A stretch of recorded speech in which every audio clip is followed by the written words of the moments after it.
Welcome everybody to the 2012 wheat harvest on the Ponderosa. You're going to come go with me on the combine as I cut one of the finest crops I've ever had in my life. It's only one field of a new variety that I want to tell you about, but I also want to tell you about this whole harvest marching up from Oklahoma all the way through Kansas. Stay tuned. I first got started in the cattle business. My wife and my father-in-law got me into it.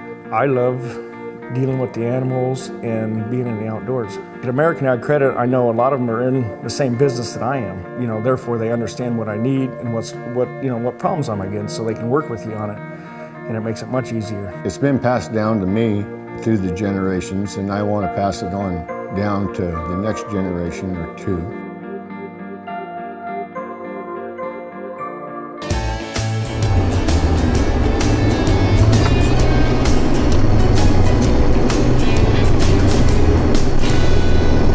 Welcome everybody to the Ponderosa, where the old wheat harvest has been going since last Saturday, and we'll wrap up here in a few days if the old rain doesn't catch us.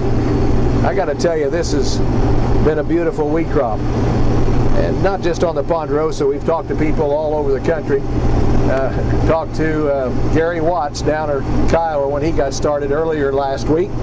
His old wheat crop he was pretty happy with, no doubt about that.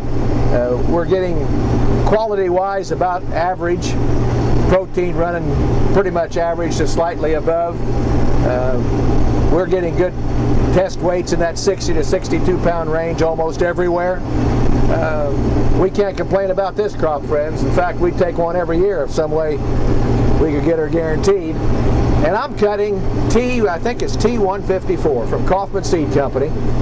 You heard me out at the Kaufman Seed Company plots, their wheat plots just a couple of weeks ago. This is a brand new variety that they had last year that they had on 2/4 of the land, and it averaged about 105 bushels an acre, and I thought they were pulling my tooth. But I got to tell you, we can't average that on this kind of land here, but it's unbelievable. And a lot of 60, 70, 80 bushel marks on the mold monitor, and I don't know what the whole field's going to make. We don't have it made out yet, but it'll be the best that this old kid's ever cut in his life. In the meantime, we've got a couple of other things going on. Wheat harvest marching through the state of Kansas at a pretty fast pace. I feel sorry for the folks that have gotten themselves into a hail situation, because we've had some terrible storms around. Nothing worse than to have a crop like this hail to the ground. Folks, that's almost a sin.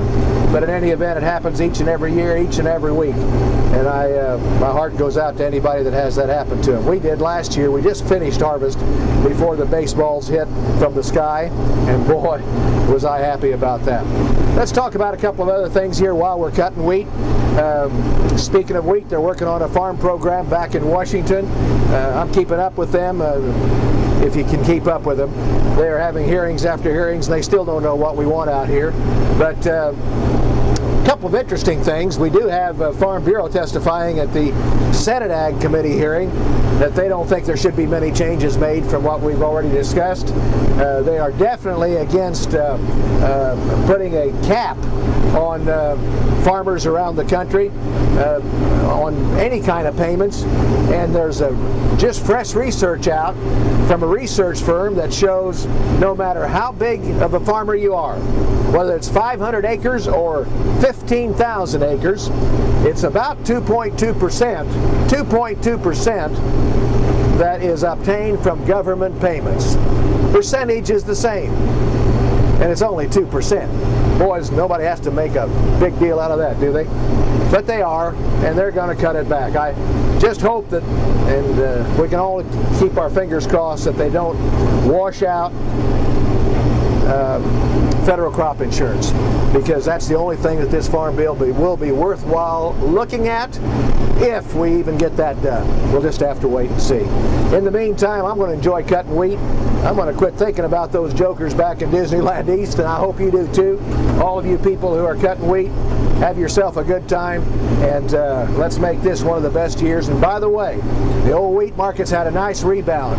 A lot of you are wondering why. I think it's primarily the money from the east, the speculators in the market, but we've got some good news. Russia's having problems with their crop, and we do have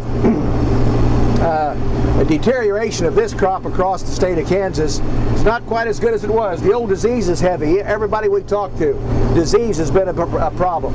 So I think 40, 50 bushel wheat, 50 seems to be pretty natural at a lot of good farms, and so the old wheat tour will probably be right on it. From the old Ponderosa and the wheat crop, going in the bins. See you next time around.